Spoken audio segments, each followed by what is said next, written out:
Magandang hapon po mga kapatid ng guro. Ako si Benjo Basas ng Teachers Dignity Coalition. I-update ko lang po kayo na meron na po tayong formal na sulat sa tanggapan ni Senator Raffy Tulfo, si Idol. Pero bago po kayo i-update, babatiin ko po muna yung mga kapatid ho natin dyan sa Magsaysay District, dyan po sa Misamis Oriental. Maayong hapon kaninyong tanan, mga kaubanan, mga kaigsuunan, mga magutudlo sa Misamis Oriental, especially po dyan sa Magsaysay District. Gaya po ng sinabi natin kahapon, na tayo handa na makipag-usap, handa makipagpulong sa ating Senator Idol Raffy Tulfo. Sapagkat magandang pag-usapan din naman po ito.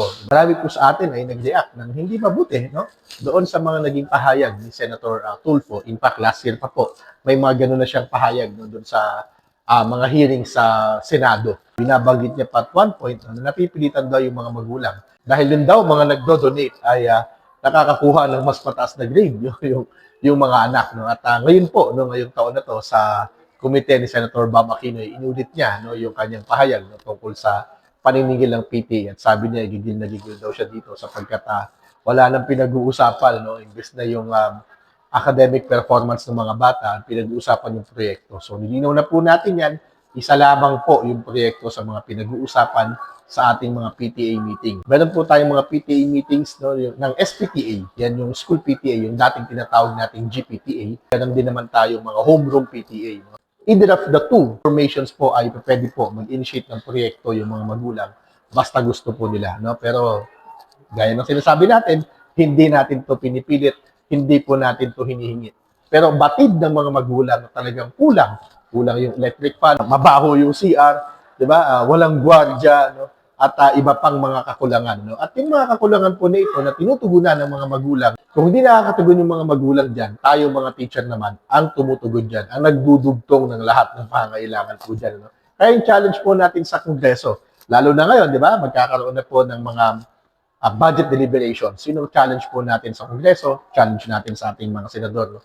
Lalong-lalo na kay Idol Raffy Tulfo.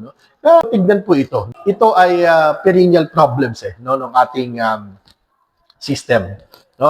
Kung binibigyan man lang naman ba ng pondo ng ating gobyerno yung maintenance and operation ng ating mga paaralan, hindi na po natin kinakailangan na yung PTI ay tumulong, yung brigada eskwela hindi na rin po natin yan kakailanganin.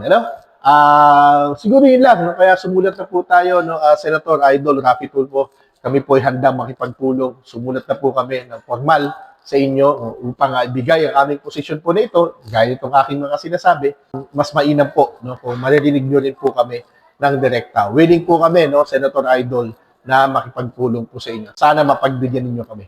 Yun lamang po mga kapatid. Maraming salamat. Mabuhay po tayong lahat. Magsaysay District ng Misamis Oriental, dyan po sa Region 10. Daghan kaayong salamat kaninyong tanan. Salamat sa support, salamat sa trust.